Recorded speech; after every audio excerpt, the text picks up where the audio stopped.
Hola navegantes, yo soy Maggie y les doy la bienvenida a una muy mala experiencia de viaje.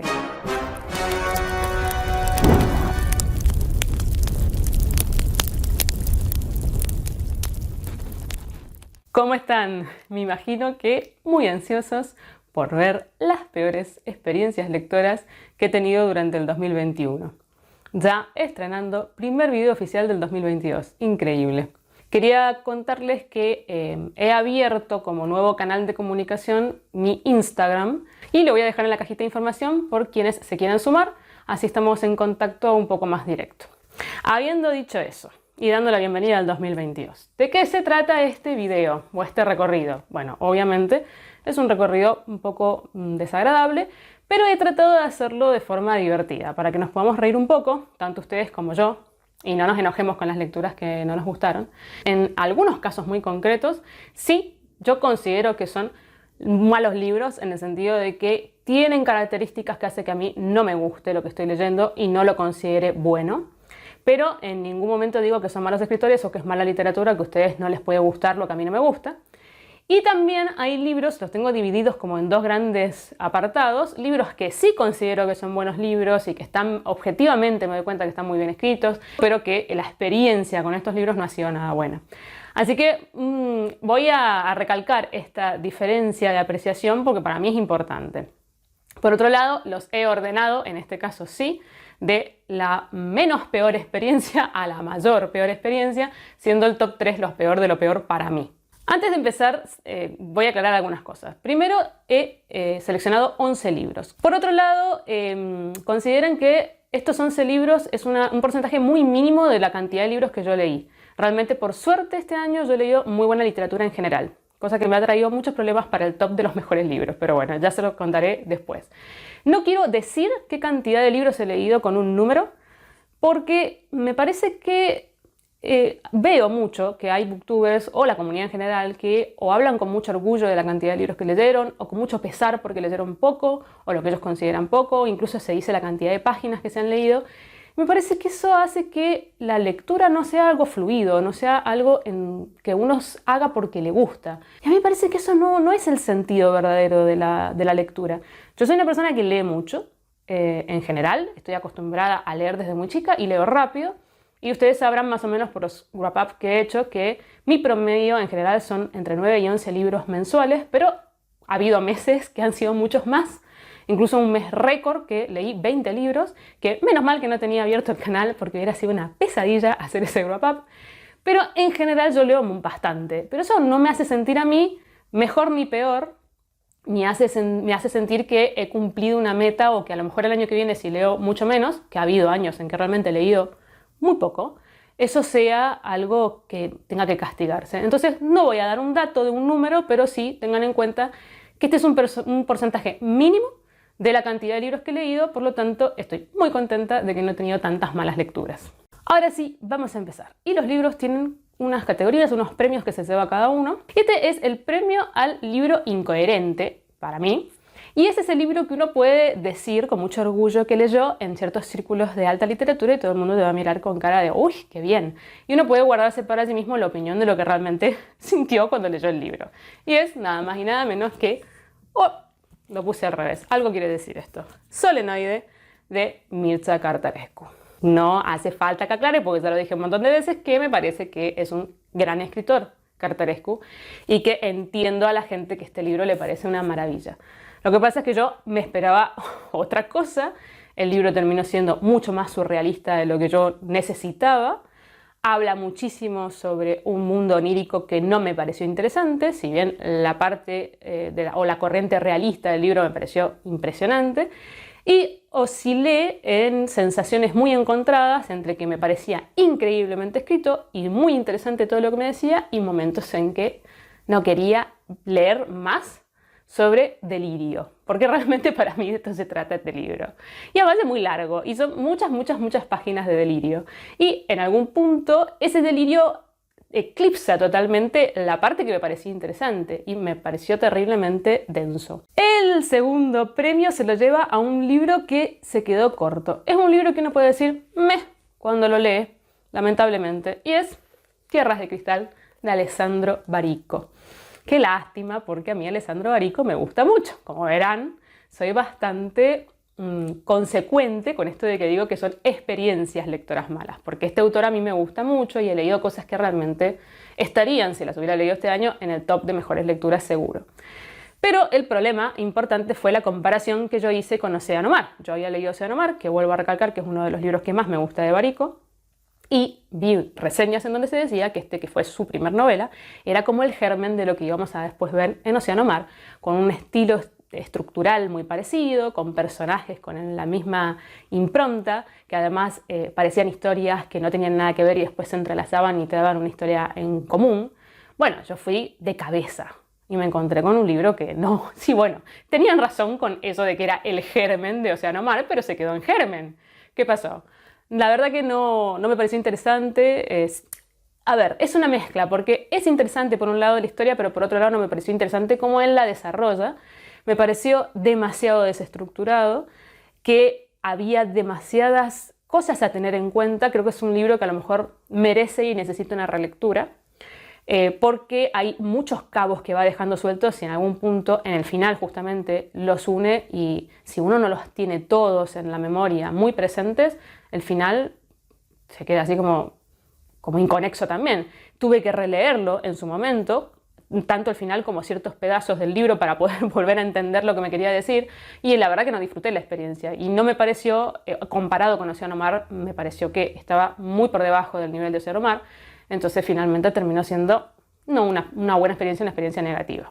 En el noveno puesto tenemos un libro que se da unos premios raros e interesantes. Primero es el libro, que es un lobo vestido con piel de cordero. Ya van a entender por qué lo digo. Y también se lleva el premio al personaje que necesita una pastillita urgente y el chalequito de fuerza. Y es nada más y nada menos que El embarazo de mi hermana, de la escritora Yoko Ogawa. Esta escritora, que es la de la fórmula preferida del profesor, yo la había conocido justamente con ese libro que me había gustado mucho. Y había visto reseñas que decían que en el caso del embarazo de mi hermana era un libro muy interesante porque se hablaba del embarazo desde una perspectiva realista, no romantizando la idea del embarazo, sino viéndola como realmente es, o poniendo en la palestra un montón de sentimientos que por lo general se tratan de ocultar. O sea, hablando de forma cruda de experiencias que a veces no son tan positivas con respecto al embarazo. Y yo dije, qué interesante, qué bueno. El problema es que este libro no es un libro de corte realista. Si a mí me hubieran vendido este libro como un libro de terror, bueno, entonces yo lo hubiera leído con otros ojos y me hubiera gustado muy probablemente, porque está muy bien escrito. Y me molestó terriblemente la venta que se hizo alrededor, o el mercado editorial vendiéndome algo que no tenía nada que ver con nada, porque esta no es una mirada realista sobre el embarazo, ni mucho menos, es una mirada de un personaje que está enfermo, protagonizado por un montón de personajes que son raros o tienen problemas mentales graves y que no toman al embarazo como sin la romantización, no, lo toman de una forma grave. Entonces acá, ¿de qué estamos hablando? No me podés vender este libro como que es un libro que habla de la normalidad del embarazo y que desmitifica un montón de cosas o desromantiza un montón de cosas o deja de tener eufemismos sobre... No, estamos hablando de un libro que estamos en el otro extremo de lo que es lo normal. Entonces eso es lo que a mí me chocó. Si no hubiera leído el libro pensando que me iba a encontrar con una historia realista, me hubiera gustado, porque está muy bien escrito y además es bastante terrorífico. Pero de la manera en que me lo vendieron, fracasó absolutamente. En el puesto número 8 viene Premio al libro inconexo. Y estoy hablando de Crudo, de la escritora británica Olivia Lane.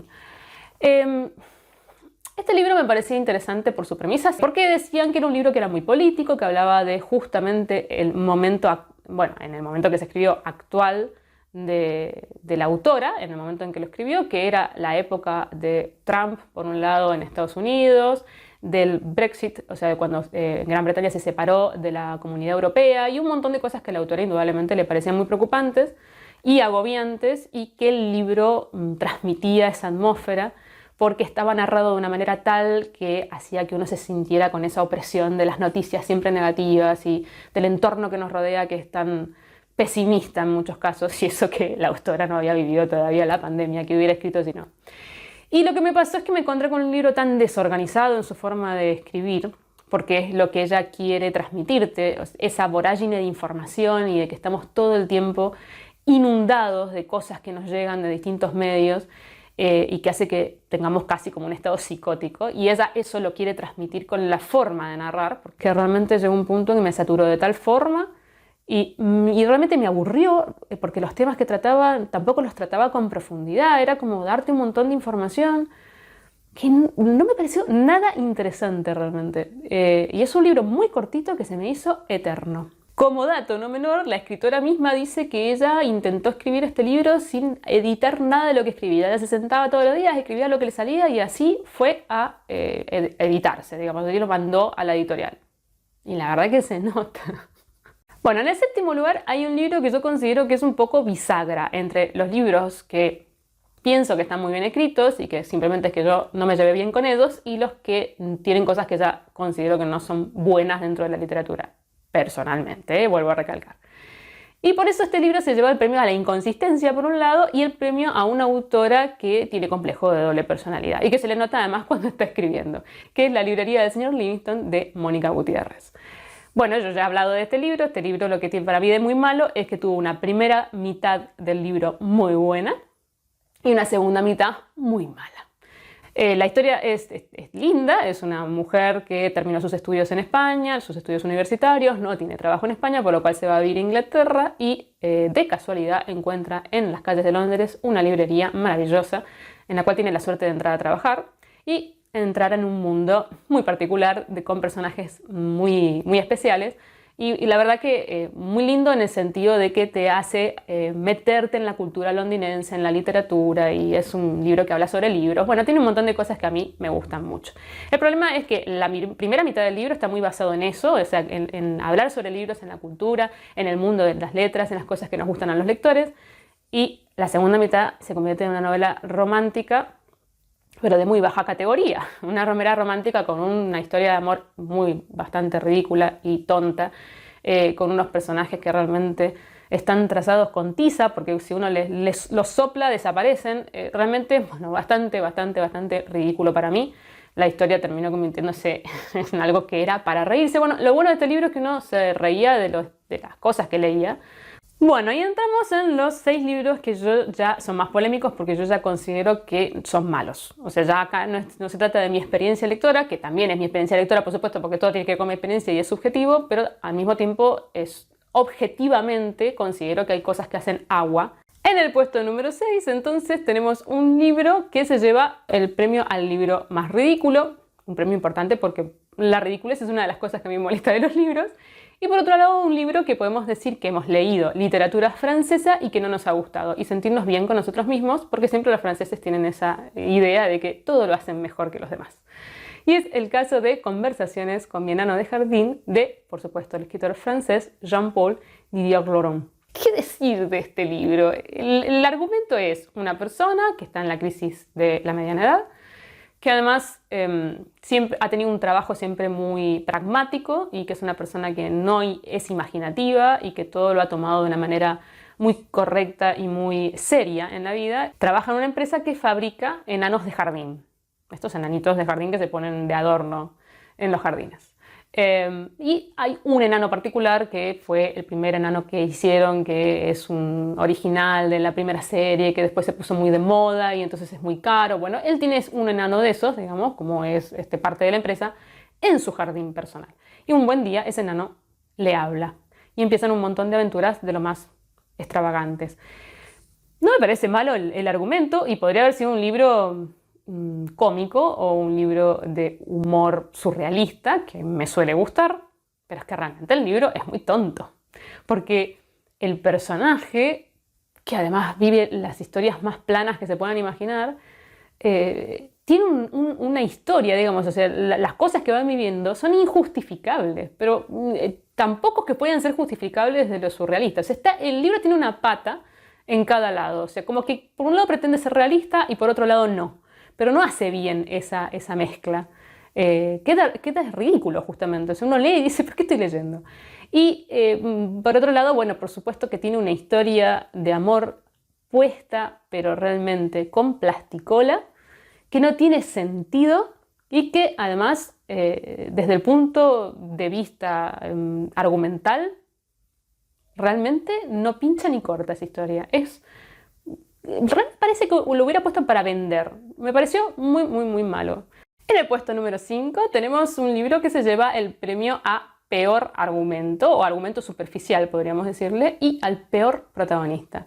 Y también tiene un premio sucedáneo, que es aquellos libros que podemos regalarle a una amiga que está pasando por una crisis en donde considera que el género masculino es todo igual y que hay que erradicarlo del planeta Tierra. Si uno le regala este libro, ella va a estar muy contenta consigo misma porque se va a dar cuenta que tiene razón. Y es La Uruguaya, de Pedro Mayral. Por favor, bueno, yo ya le he hablado de este libro, así que no voy a decir mucho, pero por Dios, qué protagonista masculino que representa muy mal a los hombres, pobres hombres. No sé qué le estaría pasando a Pedro Mayral cuando escribió este libro, porque parece, como decía, el que escribió esto es el gemelo malvado. Este libro es terriblemente superficial, tiene un argumento básico que no potencia después el autor, y no hay una sola reflexión, no hay nada tratado con profundidad. El personaje es para matarlo. Es la persona más monotemática que existe en el planeta Tierra, y encima tonto de remate. Es una cosa que no se puede creer. El giro final es, para mí, totalmente artificial, y quiere darle como una justificación al por qué está narrado el libro de la manera que está narrada, y la verdad que no me parece tampoco que tenga nada que ver con nada, y no me gustó. No me gustó nada de este libro. Qué barbaridad. En el puesto número 4 tenemos el premio a un libro cliché con una carga dramática insustancial que no hace falta y que podríamos recomendar a Hollywood, y es Canciones de amor a quemarropa de Nicholas Butler. Bueno, también he hablado de este libro, así que tampoco voy a decir mucho. Decir que el argumento es bastante sencillo. Es un grupo de amigos que se conocen de casi toda la vida y se reencuentran después de varios años porque hay uno de ellos que se casa. Y se supone que es una novela coral en donde, se supone, no, lo es, pero digo que se supone porque los personajes son tan planos realmente, pobrecitos, que finalmente de coral no tiene mucho. Sí, tiene que va saltando de un personaje a otro, pero no mucho más. No hay diferencias marcadas entre personalidades. Y cada uno de esos personajes es un cliché total de la cultura yankee. Y encima embebido de una descripción atmosférica que quiere hablarte de, creo que es Wisconsin, yo no me acuerdo, Montana, Wisconsin, en donde te habla de los paisajes y quiere tener como una vena poética que realmente también parece artificiosa, porque si bien está bien escrito en ese caso y son lindas las imágenes que te da del lugar, como que no pega con nada, con la superficialidad total que tiene la trama argumental, porque además las historias de los personajes, que te va contando las historias de vida de cada uno de ellos, son tan tontas, realmente, y tan nada, tan bla, con esas derrotismo por la vida y ningún tipo de visión a futuro, sino que son personajes que realmente no quieren nada del mundo y de la vida. Son personajes realmente muy planos, que viven situaciones muy, muy, muy básicas.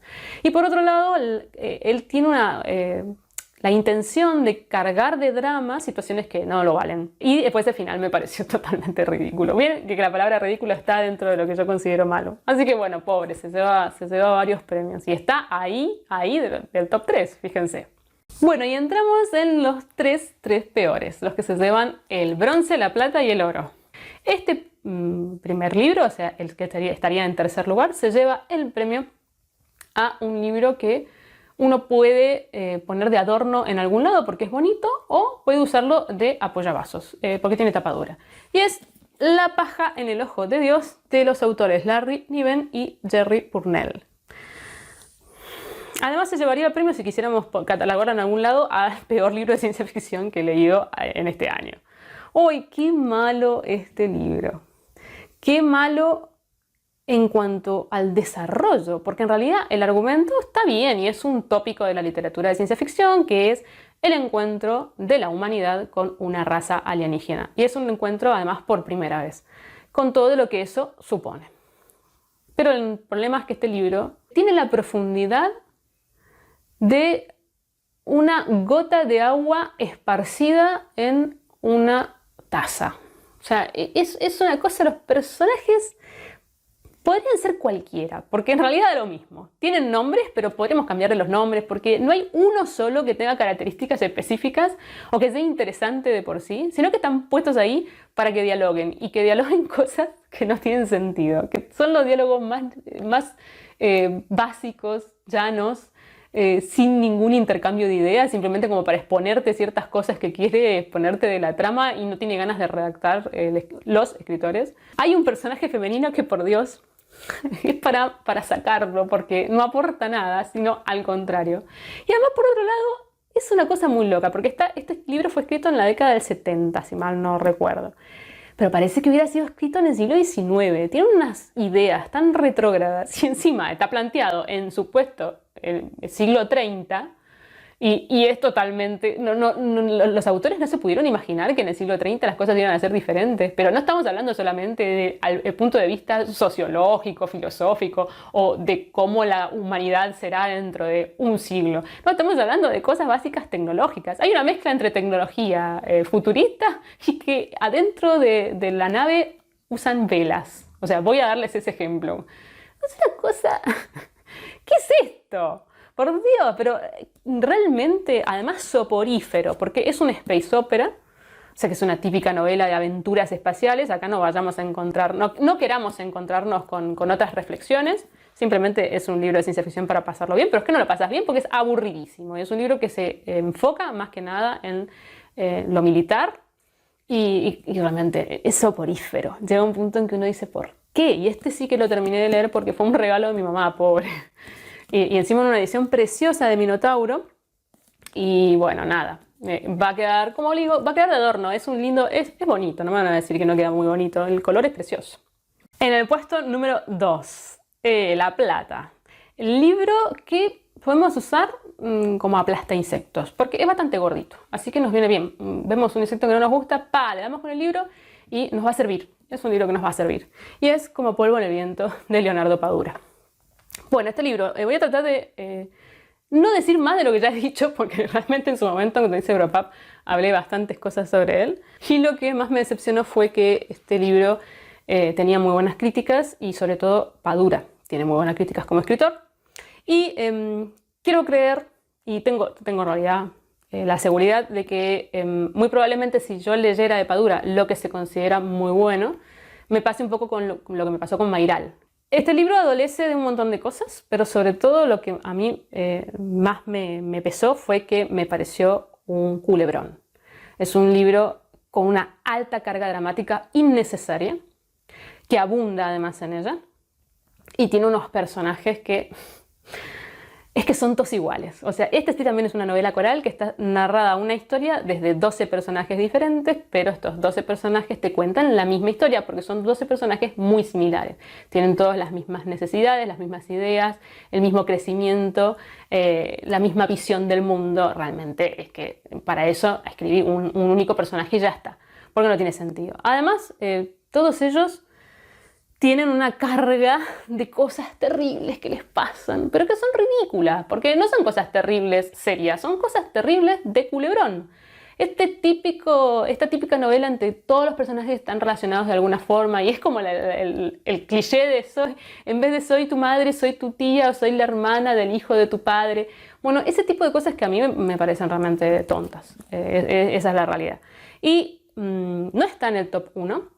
Porque todo lo que habla sobre la cultura cubana y sobre la diáspora cubana me pareció interesante. Por otro lado, hay algo que realmente me molestó mucho, y es el enorme machismo con el que Padura escribe y la visión retrógrada de un montón de cosas que tiene, que no me parecen que puedan ser justificadas porque lo escribió este libro en el 2020.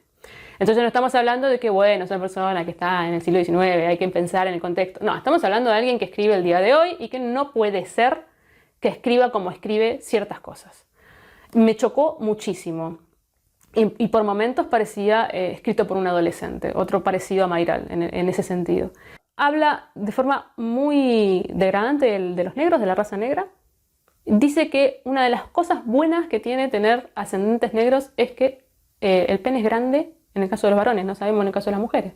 También tiene personajes homosexuales, tanto mujeres como hombres, que están puestos totalmente A propósito, porque tiene que ser diverso, porque no tienen ningún tratamiento profundo sobre ellos. Y al final es la cosa más tonta en cuanto al argumento, porque no tiene ninguna coherencia con el desarrollo mínimo que tienen los personajes.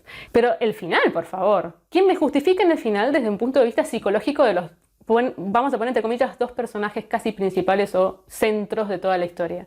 No tiene sentido. Es como si esos personajes de repente hubieran cambiado, son también bipolares y reaccionan de una manera totalmente diferente. La verdad que me parece un libro muy malo. Muy malo a muchos niveles, agresivo en ciertos otros niveles, y que lo que sí tiene de interesante es que habla de la cultura cubana, pero también teniendo en cuenta todo esto que estoy diciendo, con cuánta objetividad realmente habla de la cultura cubana, porque es una mirada un poco extraña. Bueno, y entramos en el top 1.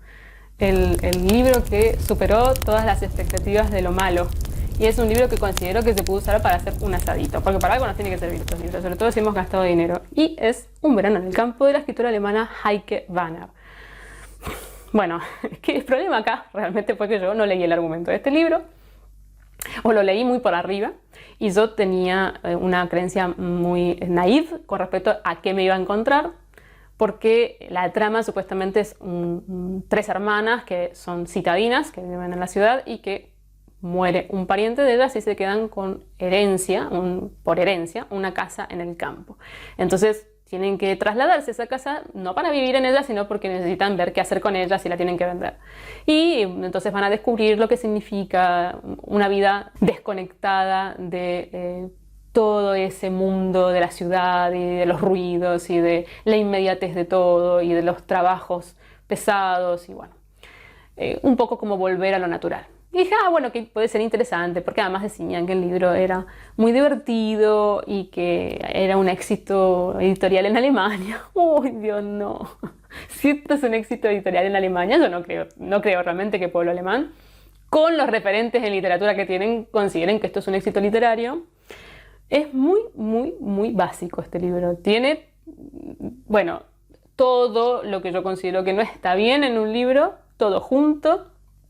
Es un libro que no tiene argumento directamente, o sea, eso que yo les acabo de decir es todo, y después es diálogos incongruentes entre las tres hermanas que cambia su vida por el hecho de ir a esta granja, pero no porque trabajen en la granja y se encuentren con la vida natural, no, porque se encuentran al granjero vecino que es muy lindo y muy musculoso y pasea en torso por el campo, y el que las viene a ayudar, que es el que le gusta a la más chica y porque le gusta la música que le gusta a ella, y la que tenía problemas matrimoniales entonces descubre que en realidad no sabe si se va a divorciar pero después quiere al marido. O sea, todo gira alrededor de cosas que no tienen nada que ver con lo que yo esperaba. O sea, ese es el problema. Y además tan tontas, pero qué tonto que es este argumento, que no argumento, o sea, no hay nada. No sé si decir algo más porque realmente creo que no tiene sentido decir nada de este libro. Es más, es tan intrascendente que no vale la pena ni recordarlo, porque en este momento no me acuerdo mucho de cómo terminan esas historias, y menos mal. Y al final, las últimas 30 hojas las leí medio en diagonal. Y pasaba así páginas y no me perdía de nada. En serio, o sea, nunca dejé de entender qué pasaba, pasando páginas y páginas.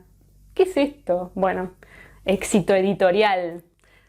Para un asado creo que está bien. Tiene páginas suficientes como para hacer un lindo matambre. Bueno, y hasta aquí hemos llegado con las peores experiencias y las peores lecturas que yo considero peores lecturas de 2021. Me divertí haciéndolo. Espero que también ustedes se hayan divertido y que no se sientan mal si justo hablo de algún libro que a ustedes les guste mucho. Ríanse de mi desgracia, porque en realidad son más que nada cosas que me hacen mal a mí. El que disfrutó con estos libros la pasó bien. Y bueno, tengamos en cuenta que pensamos diferentes, somos diferentes, tenemos contextos distintos por los cuales hay cosas que nos gustan más o menos, y eso no quiere decir que estos libros a otras personas no les puedan gustar o también puedan coincidir conmigo. Por supuesto, déjenme en comentarios en qué cosas coinciden, en qué no, qué libros que yo estoy poniendo acá entre mis peores a lo mejor a ustedes les ha encantado, y bueno, díganme por qué. Y está bien, está todo bien. Tengan en cuenta que digo las cosas de forma contundente, que eso alguna vez me criticaron con respecto a eso, con respecto a las malas críticas, porque creo que son opiniones personales y que deben ser contundentes. Si tengo una opinión tibia, en realidad es un libro que no me dijo mucho. Si yo realmente tengo una sensación visceral con respecto a ese libro, tanto sea positivo como negativo, es porque algo ese libro me dejó. Y también hay que tener en cuenta que los libros malos tienen su mérito y es que nos acordamos de ellos tanto como nos acordamos de los libros muy buenos. Así que por lo menos se quedan en nuestra memoria. Espero que lo hayan pasado muy bien y nos estamos viendo para el top de las mejores lecturas. Chao, chao.